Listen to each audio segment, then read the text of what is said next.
Hey everyone, welcome. This is Harrie Bakst from WCPG, and welcome to our panel on nonprofit consulting. I'll be your moderator today, and I'm really excited to have Alycia and Heidi join us here, who will be giving you guys a great um, 101 on sort of nonprofit consulting. And I'd love to start it off. Heidi and Alycia. Alycia, why don't you start? To introduce yourself and tell our guests a little bit about you and your consulting business as a starting point. Sure. Well, thank you so much to Roy and the team at Sport Philanthropy Network. Excited to be part of this.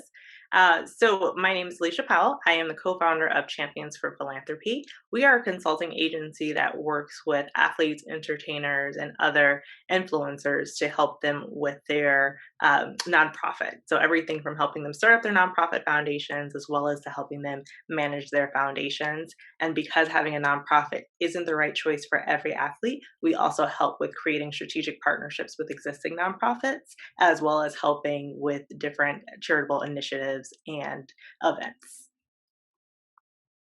Awesome, thanks, Wow, I'm Heidi. gonna have to work on my elevator pitch. That was really good, Alycia.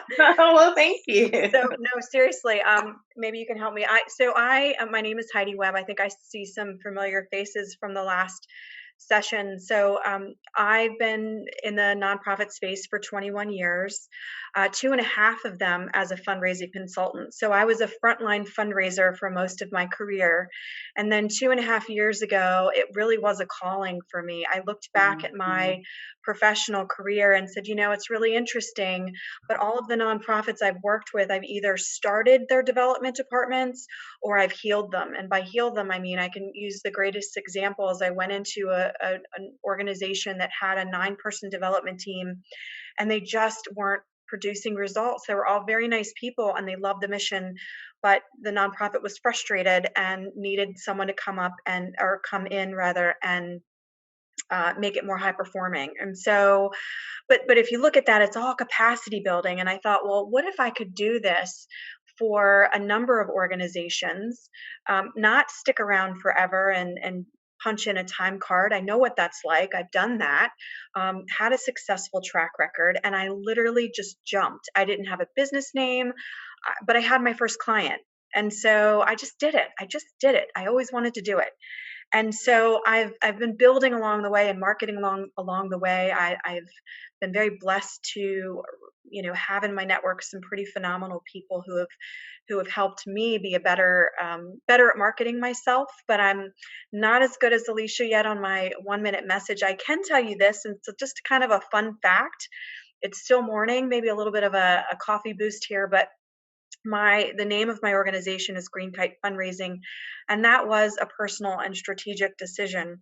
Not just because kites, I don't know if you know this, but you can't throw a kite in the air and it stays level. It only goes up or down.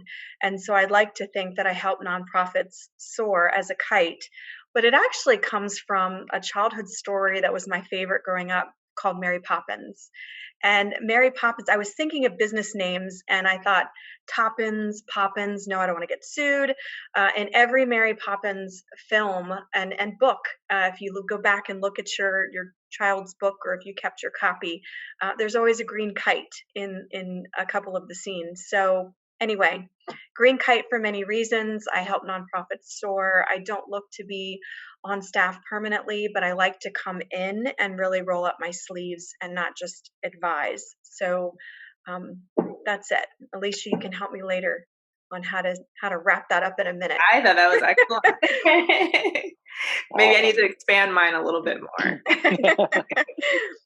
Thank you. Well, thank you guys. And Heidi and Alycia, do you guys just want to share where you guys are based physically and geographically?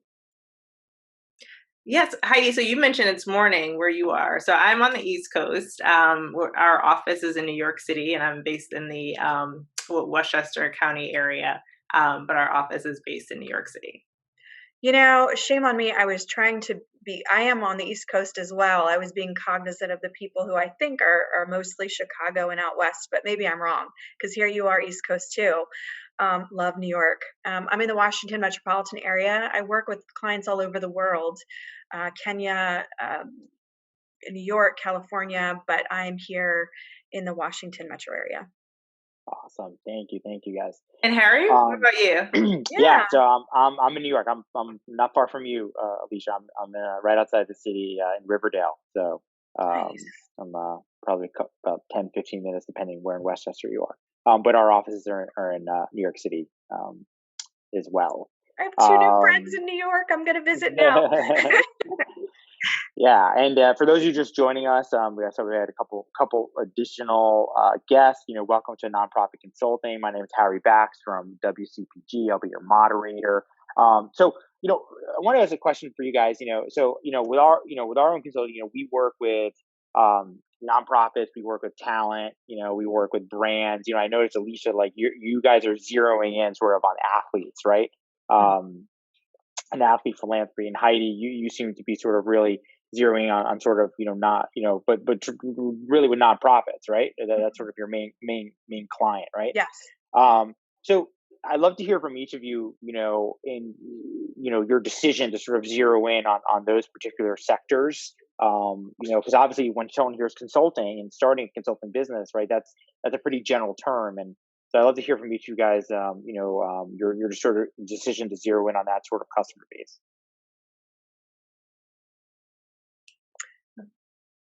Oh, well, I'll start with me because everyone probably wants to get to the sports space. And I have worked with sports-related organizations, still do. But I really work with anyone who cares about the human space. I volunteer with dogs and animals, but all my time is spent in human service nonprofits. I want to share with you really quickly, and this is important to me because it's just that consultant word.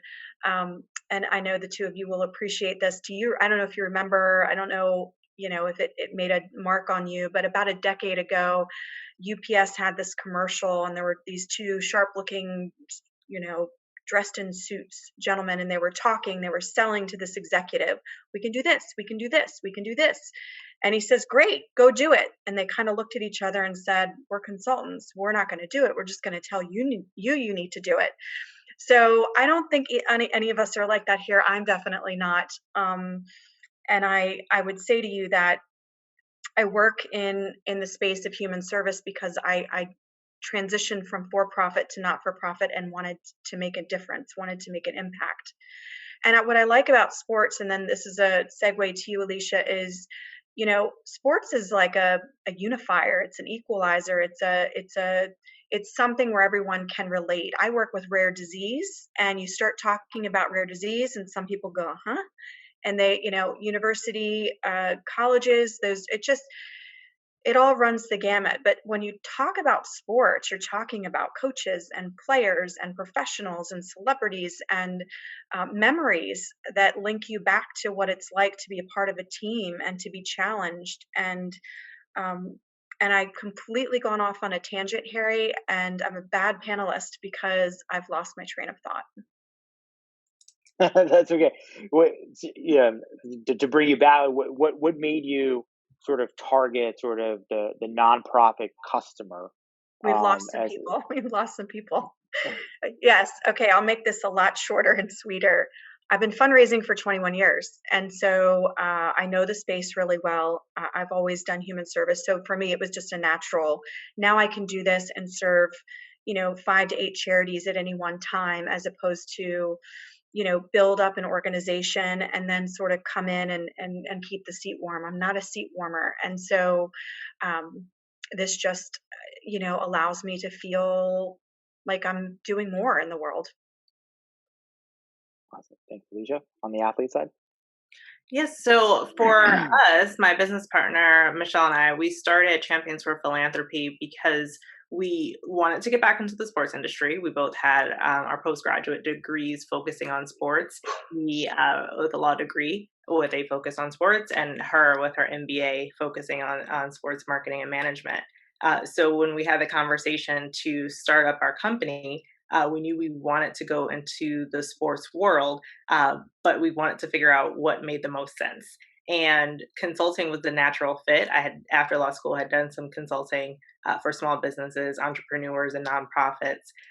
So I wasn't new to the consulting world, and I saw that things that came sort of second nature, either based off of my education or my previous experience, wasn't necessarily second nature to those who were in the nonprofit space or in the entrepreneur space. So I realized that we could really take the knowledge and the expertise that we had and apply things that seemed easy for me, but may not be for someone else. And I see that firsthand. We work with various consultants, so certain things that may be second nature to them may be foreign to me, and I understand the value of having someone come in from the outside. It's really easy when you're working in the business to forget certain things in the business, and the same is true for athletes and their nonprofits. So we're just able to take our years of experience and our education and apply it to the work that athletes are doing,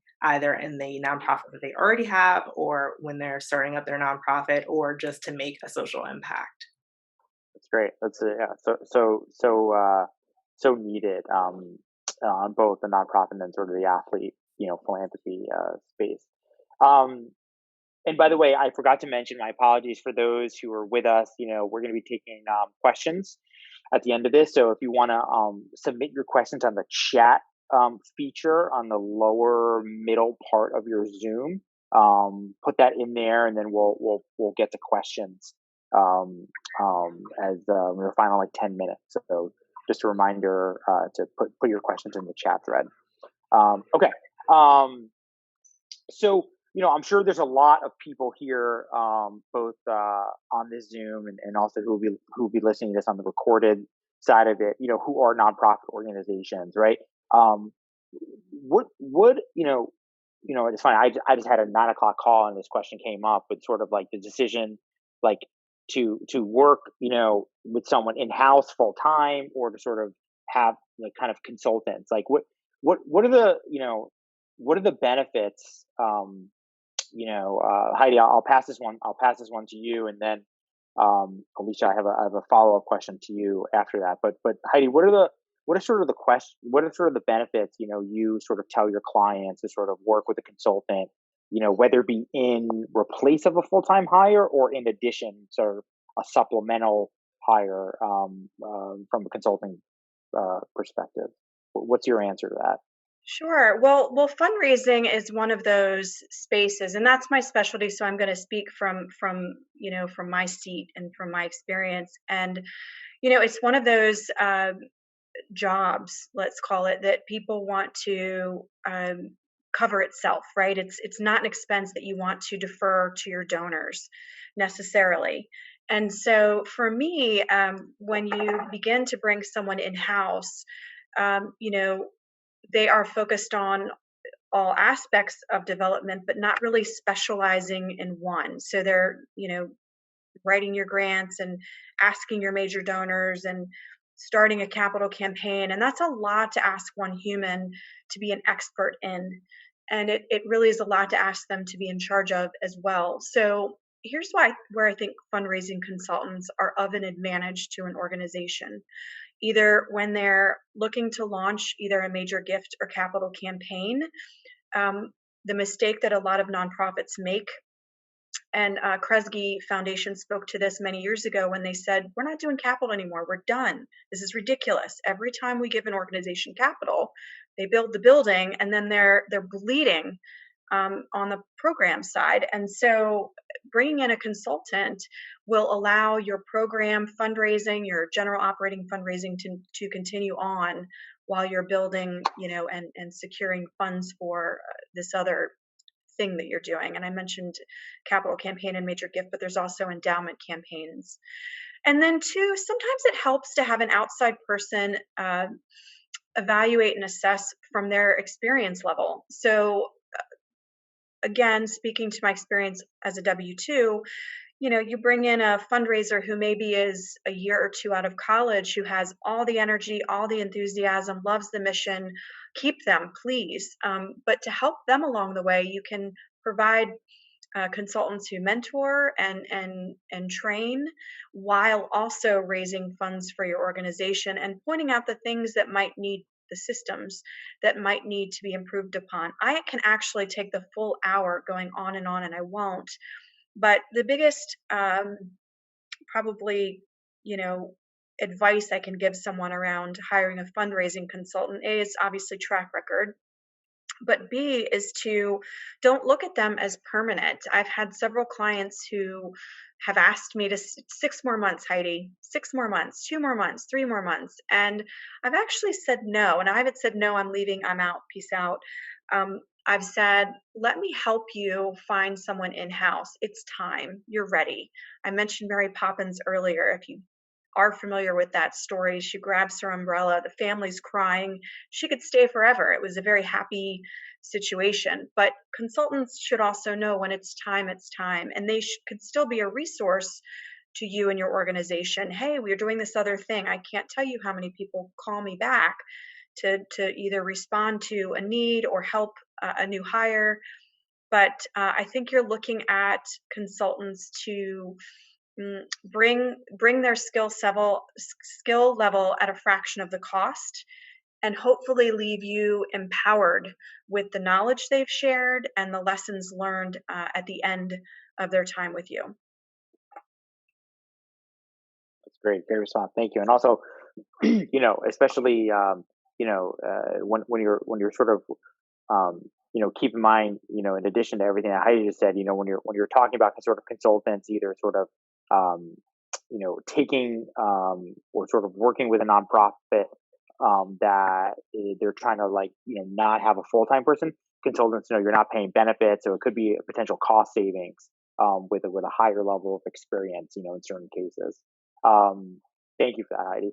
Alycia, so I have a follow-up, but sort of question to you, but specific to the athlete world, right? So, you look at that, and I think this is, you guys do this so well, but you look at an athlete, right? You got the agent, you got the manager, you got, sometimes family members, right? You got publicists, right? Off-field agent, right? So, there's a lot of people in that ecosystem, right?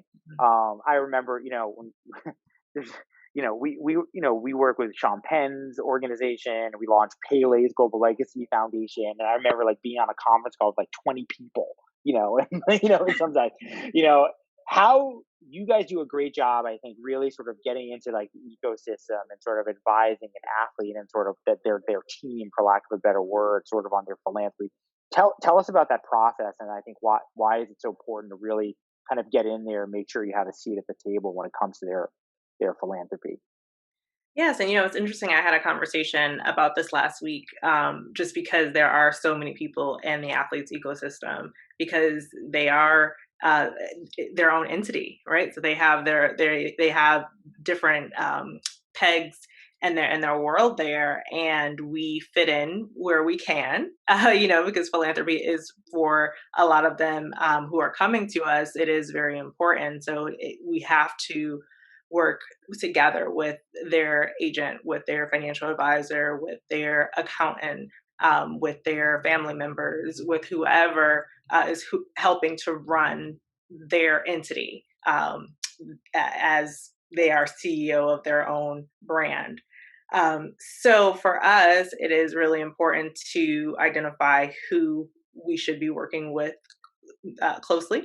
It's not always the athlete, especially if it's a current athlete, because they have a lot of things going on and their main focus is on the game, and they've empowered the people around them to handle certain decisions. So, it just is on a case by case basis. A lot of times with retired athletes, we're working closer with them directly. But with current athletes, it varies, sometimes with them, sometimes with other members of their ecosystem.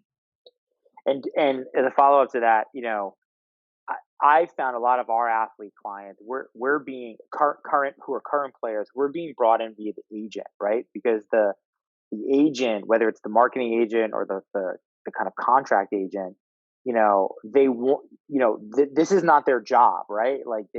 Even though it affects their job, but they sort of need this area to make sure that their philanthropy or their sort of philanthropic endeavors, whether it's their own foundation or an organization that they're supporting, is being taken care of with someone that they trust. So I found we sort of our pathway in is sort of a lot of the times through the agent. Do you find that to be a similar case, or are you guys getting a lot of your relationships, through like the publicist, or through referrals through other athletes? Like, what have you found one area within that ecosystem to be kind of more fruitful for you? Yeah, so there is not one particular referral source for us. A lot of our clients in the beginning did come through word of mouth, but then after that, it really varied, whether it be from the marketing agent or from their actual agent as well, or the CPA or the financial advisor, or a family member. So it just really varies, and we've been fortunate that it's multiple sources. We haven't had to depend on one particular source there. So it definitely would be easier if it was one source, because then we would know who to target more in our marketing. But no, it varies.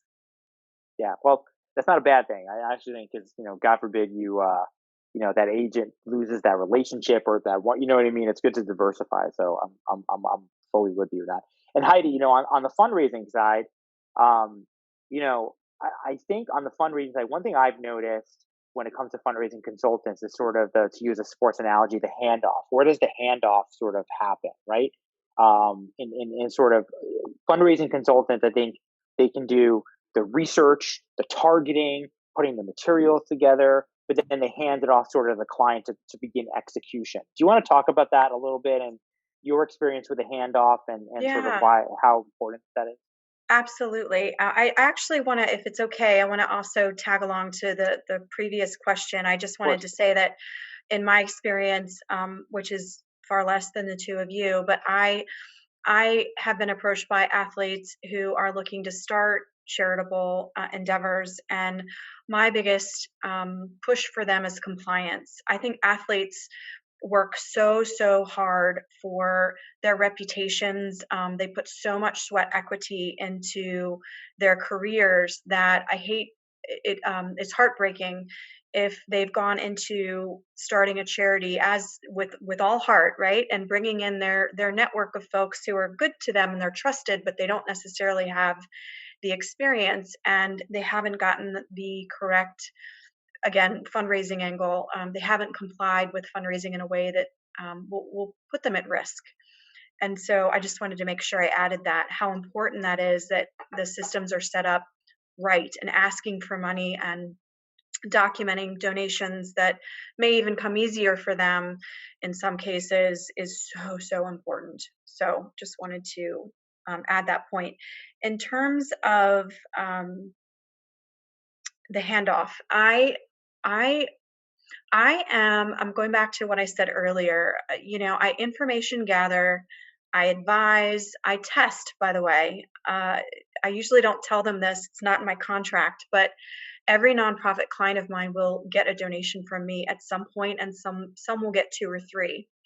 And I do this very intentionally. I want to see their response to my philanthropic investment. And I even have other people, sort of like secret shoppers, who make donations of cash, check, or credit card, so that I can then say to them, in addition to this advice that I've given you that you've hired me to do, I want to let you know what it's like to experience giving to your organization, because that's the most important thing, right? If you lose a donor, you begin to lose your reputation if you're not good at if you're not being a good steward of their dollars.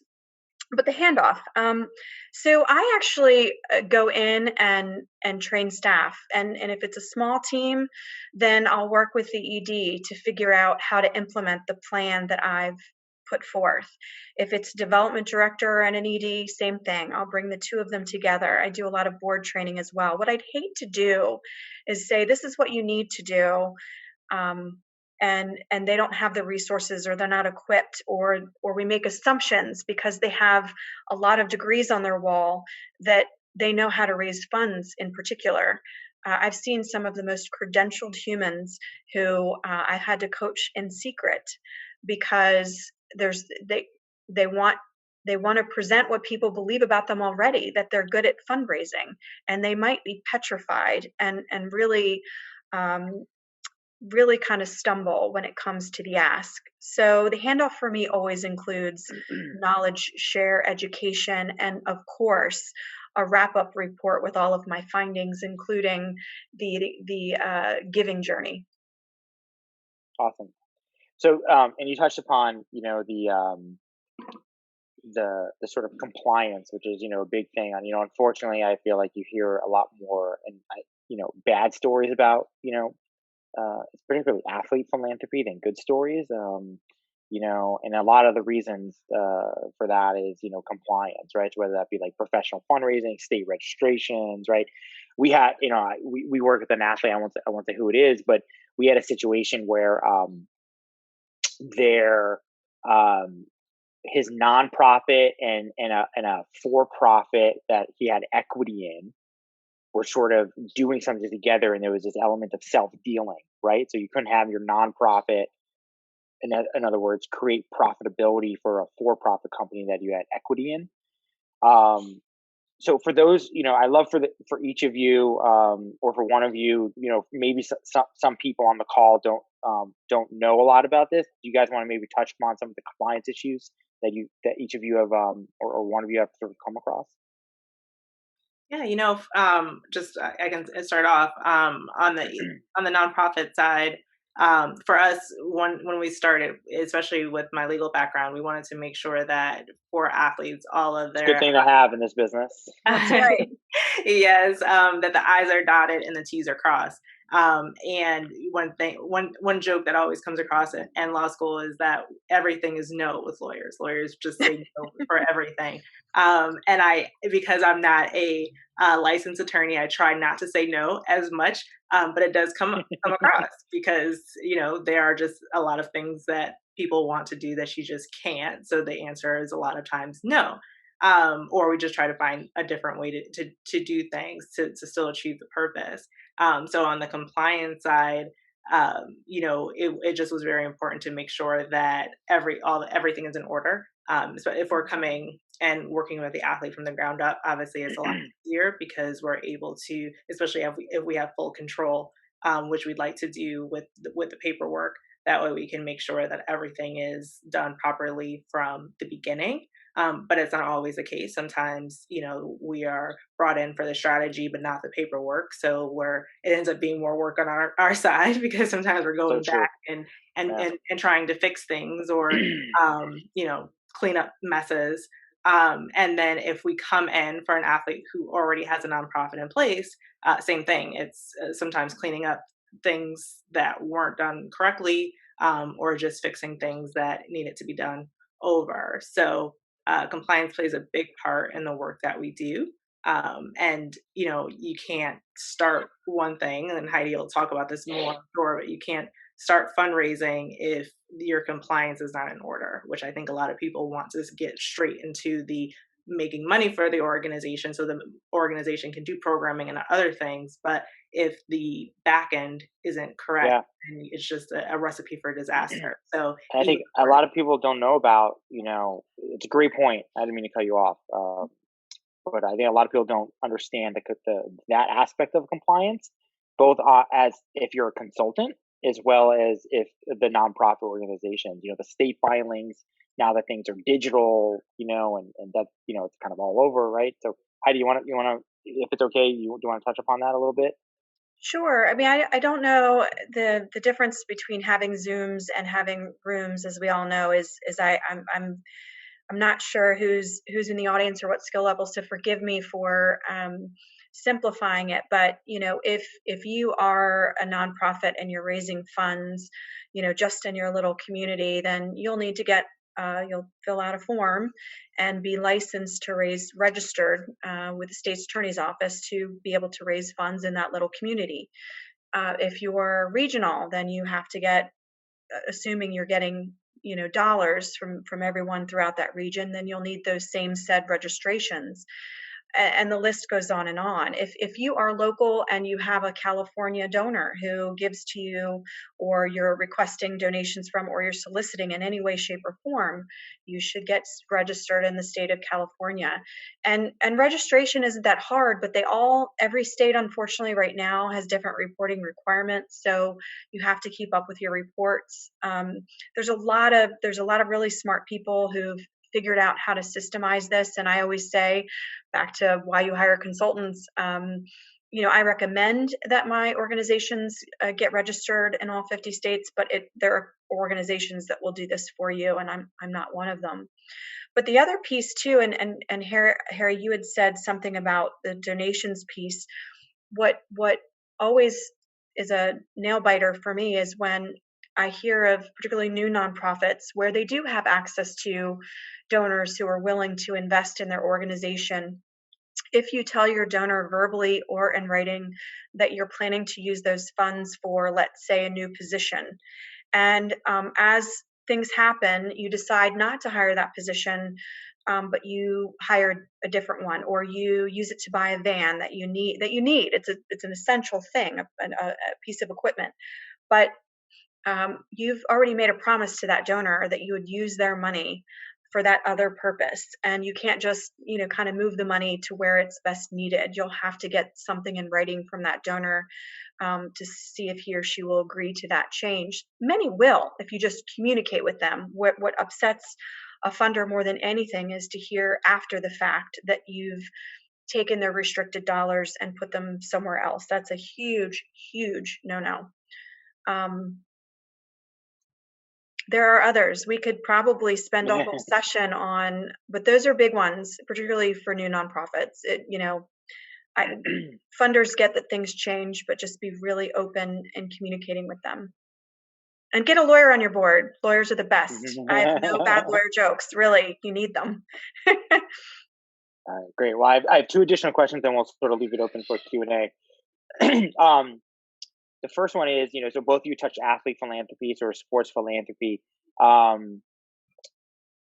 Hypothetical, an athlete comes to each of you, wants to start a foundation. Is the answer yes?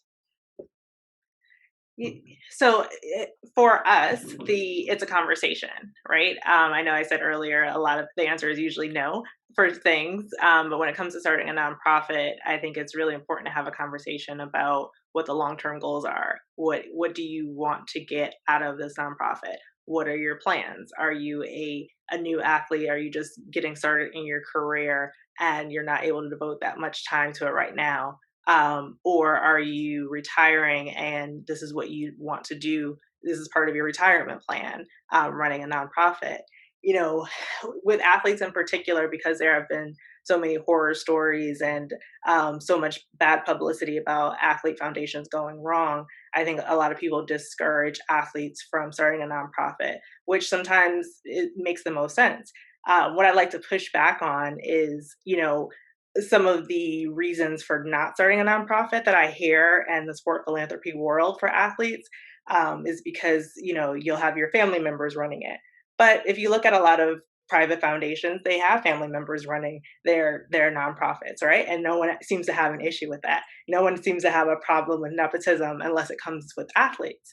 So for us, education is a big part of it. So you can have your family members running them, but they should be educated on the do's and the don'ts. So that's where we come in a lot on the education piece. Sometimes the pushback for athletes starting a nonprofit might be, oh, well, you should just, there are already so many nonprofits doing what you're doing, you should just partner. And sometimes that makes the most sense. But you don't see people discouraging others from starting a nonprofit just because there is already a nonprofit dealing with, this type of cancer. Other people will start up a nonprofit. So I feel like some of the pushback for professional athletes is just how people think about athletes. So I think it just needs to be approached a little bit different. So the answer is not always no, but it's not always yes either. It just really depends on what their long-term goals are and what they're looking to get out of it. Yeah, I here's the deal. I'm going back to the reputation piece.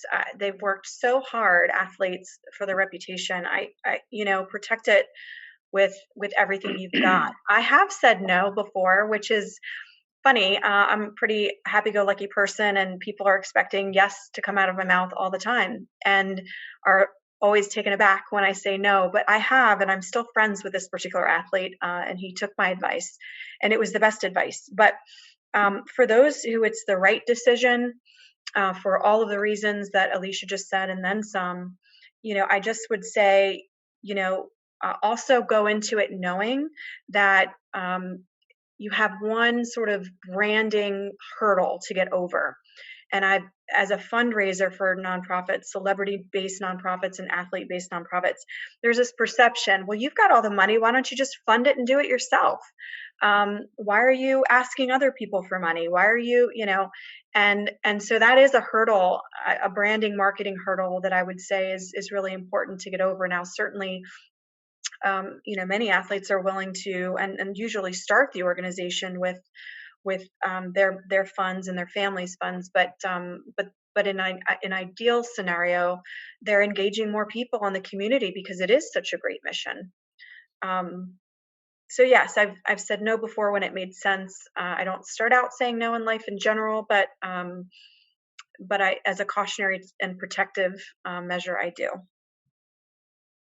I think that's just a great point that Heidi makes. I think a lot of people with athlete nonprofits, they just assume, well, you have the money, why are we donating? But then that shows that there's a misconception on what a nonprofit is. The money is not going to the athlete's pockets. The money is going towards the mission of the organization. So it is a hurdle, and sometimes when you're going out for funding, but having an athlete, having that who has a platform, it can also be very beneficial when it comes to fundraising because they have the name, they have the platform. People want to be a part of whatever it is that they're working on. So that's where consultants come in. The best way to figure out how to frame it to make it work for them. Yeah, it's a great point. And but when that comes across to us, we also try to educate the donor, whoever we're talking to, on the difference between a public and private foundation, right? And if the most, if not all, athlete philanthropic organizations are public foundations, which they need the majority of the funds to be from the public. But I do think it's important, right? Like for the athlete to sort of contribute, right? Something, right? I think the public and the donor sort of need to see, their sponsors sort of need to see that. So I think it's a moral of the story. I think what I got from both of you guys, if you're asking that question, it depends, right?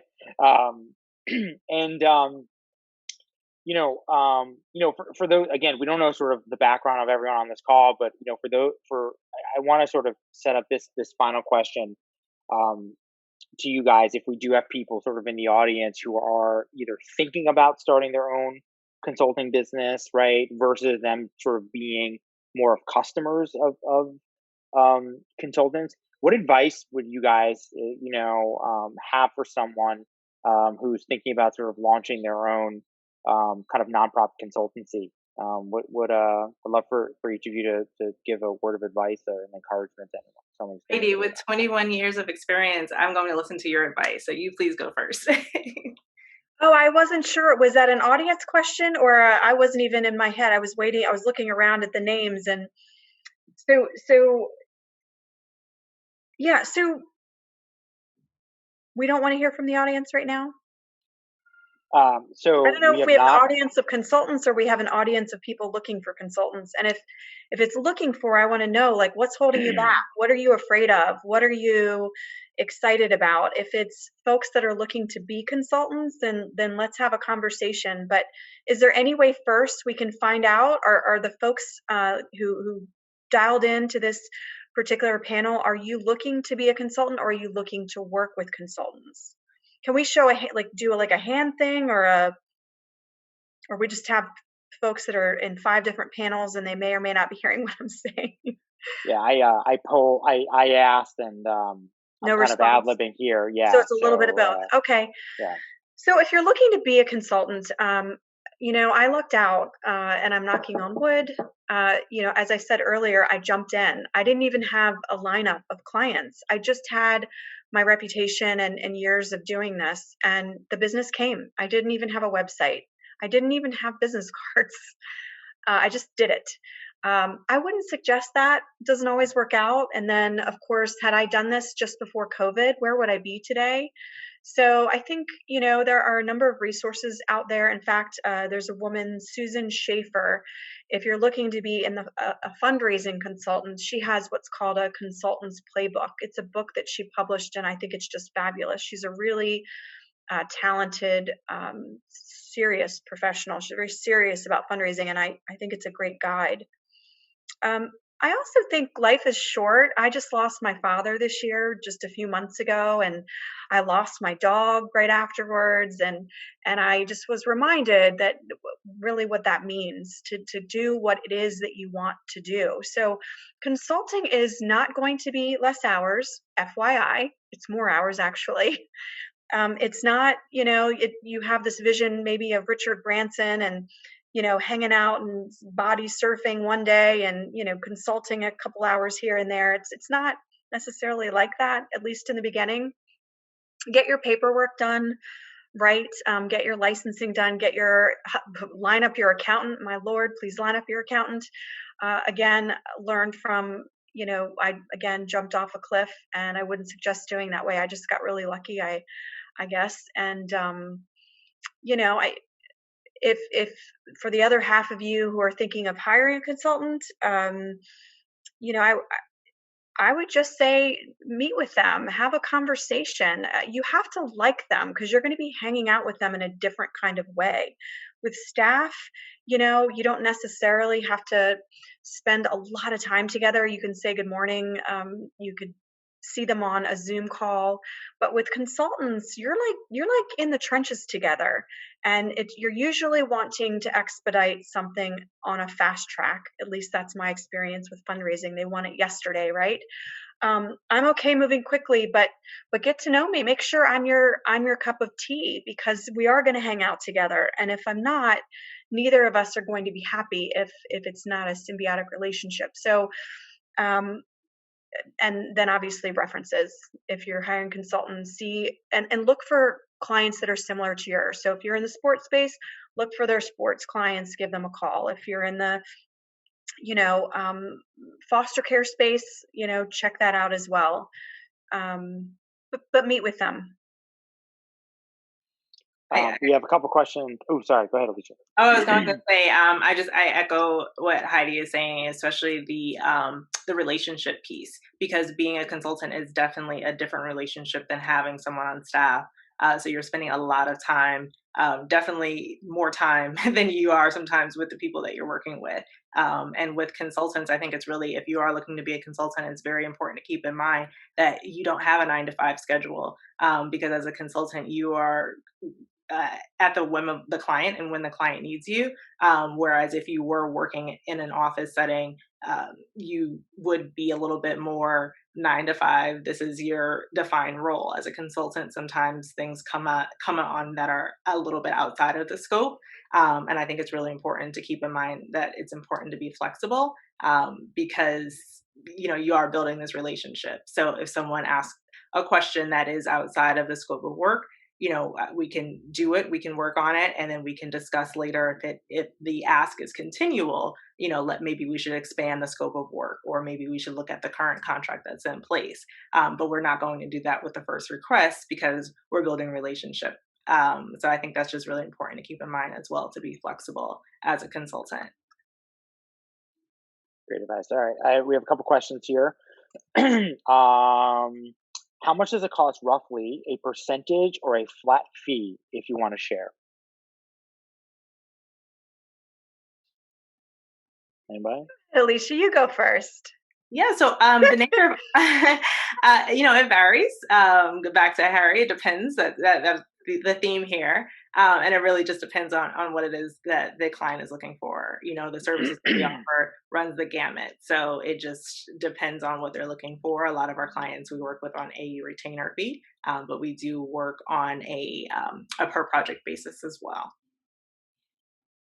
Heidi? No one loves that answer. I get it. I'm going to say what Alycia said. It does vary, but here's the deal. I put together a proposal. If it we'll meet in advance. If it's not feeling right to you, there's not the right amount of stuff in the proposal, or you need to negotiate the cost. I'm at that stage in the infancy of my consulting firm where I do look at it as the proposals, that sort of first formal aspect of our conversation. And so I think that's why I have a lot of return clients, because, I'm fair and I'm reasonable to myself as well. But I also, I look at what the job is. So, you might be a rocket scientist, but if you're working at McDonald's, they're not going to pay you a rocket scientist fee. They're going to pay you what they pay all of their employees, regardless of your degree. So I try to look at, the job and be competitive and even save you some money. So Yeah, it's great.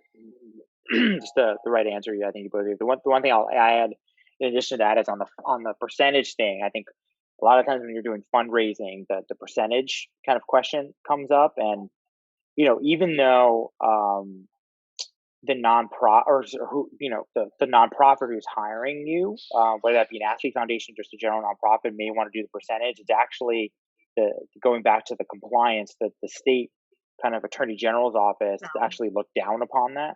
can't do it. Yeah, so Can't do it. they don't want someone to work off a percentage.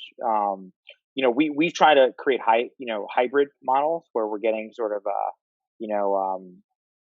the retainer, but also creating upside as well. But the reason why working straight off a percentage is tough is because the state attorney general's office, state's attorney general's office really want, if someone's donating $100, they want to ensure that donor that $100 is going to the charity. And there's been a lot of bad things in the past, people taking advantage of that. So I'm glad you brought that up. I get asked that a lot.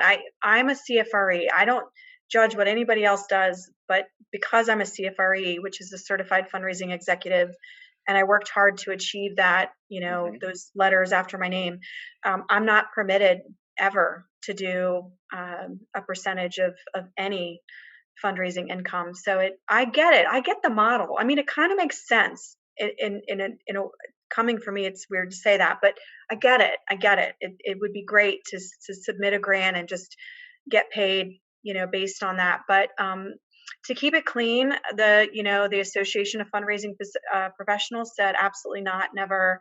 You could lose your license. So yeah, I always found it interesting, right? Because the nonprofits prefer the percentage, but then I don't think they understand that sometimes the government side of the compliance side of it kind of doesn't want that. now I will say I do sliding payments, just like I would hope someone would do for me if I'm buying a widget and I can't afford the widget until I've, used the widget to raise you. So I've done sliding fees where let's start out with a lower fee, less hours. I'm not confident that, I can perform, but I can't base it on dollars. Nowhere in there will it say, with the sliding scale that, more dollars are raised. But again, I think it's meeting a nonprofit where they're at and making it fair and reasonable. I think if I don't want to speak for Alycia, you and Harrie, but I'm assuming that you work with your clients. You have a relationship with them, and relationships involve, give and take. Yeah, and even with professional athletes, I think people just assume that all professional athletes are in the same boat and they all have money. But they may not have a large budget for philanthropy advising. They have other things that they pay for, but philanthropy advising may not be. That's may not be where they want to put a large amount of money. So we do work with our clients, even though they are professional athletes, and because they're in different boats as well. Not everyone has a max contract, but they still have a platform. So. All right, last question here from Cassandra. Before we wrap up, do either of you see a need for additional consultants? In general, is that question just? That was the question. she has a couple. If I can go, I can read the full question. Do you see a need for additional consultants, and do you see similar needs and pain points with your clients? Okay. I think I understand a little bit more. I don't think that there are too many consultants. Maybe that's the question out there. Are there too many Yeah, consultants? so I'll do Um, I think there are people who have a viewpoint that a client would need. And I think there are so many different types of consultants. What I do is different than what Heidi does, which is different what Harrie does. So we're three consultants who are maybe in similar spaces, but we're all doing something different and focusing on different things. So I think it's important to bring what you have to the table, and there will be a client who needs it. So no, I don't think there are too many consultants. I work with some organizations that they're almost exclusively consultants, and it works for them. And still, I work with other organizations where I might be the sole consultant, and even their first, spin around the block with someone who is a consultant on their team. So, yeah, I've seen it work. And back to earlier, Harrie, you had asked, what sort of requirements. You want to find someone who's open to being a team player in that way. I've worked with other consultants on a project together. This woman said, "I can't decide between the two of you, so I'm hiring you both. You focus on this, Heidi, and you focus on that name of person." And we worked together beautifully. It was wonderful.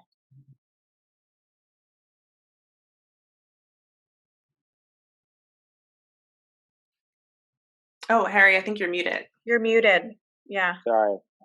Cassandra says thank you guys for answering that. One last one that just came in. Alycia, when servicing pro athletes, how do you set again with the fees? When servicing pro athletes, how do you set your service fee and rate? Is it based on their industry, like league, MLB, NFL, etc., or the size of their contract? Yeah, we receive a lot of questions around fees, both from potential clients and from other consultants or people looking to get into the consultancy space. I think with consultants, fees, it's a big thing, right? Because you're working for yourself, and fees will determine how you're able to run your consulting agency. And the answer again for this question is it depends. It is like Heidi mentioned, when we create a proposal, it's individualized. We don't have a one size fits all proposal. So the same thing occurs with our fees. We launched recently CFP ARC, Champions for Philanthropy Athlete Resource Center, which does standardize some of the services that we offer. And consulting is included, but not as much as it would be on an individual retainer basis. So those fees are flat across the board, and it's laid out there. But otherwise, it just would really depend on what the client was looking for and what services they need, where they are as an organization. And, so we don't look at it from a sport perspective necessarily or from a contract perspective. But also, like Heidi mentioned, we do try to meet each potential client where they are. Heidi, anything you want to add to that? No, as I said earlier, it's, I've seen it work beautifully. So I think that and as I gave you an example too of someone who wanted to hire a fundraising consultant, and I wasn't what they envisioned fully, and that other person that they hired wasn't what they envisioned fully, so they wisely hired us both, paid us each a little less, but it actually was a wonderful decision on their part. So look for what you're looking for, see who fits the niche of what you're looking for. Don't feel, by the way, that you have to go to one consultant for all the stuff, right? So I'm a fundraising consultant predominantly, but I've done strategy sessions. I've done coaching for EDs and board chairs. But you don't have to hire me for everything. That there might be someone that you want to get on grants. And yes, I write grants, but I don't love that. So work with someone who, and so I think you can pull together your whole team of consultants and really make it an affordable prospect for your organization. Thank you. All right. Well, I have the red light flashing, told I should wrap everything up. So I just want to thank Heidi and Alycia for joining me on this panel. You guys were awesome. I think anyone who joined got just immense knowledge and great feedback. And thank you to Roy and his team for having us, and hope everyone enjoys the rest of the conference. Thank Bye, you. Great everyone. job. See you around, everyone. Thank Bye. you. Thank you.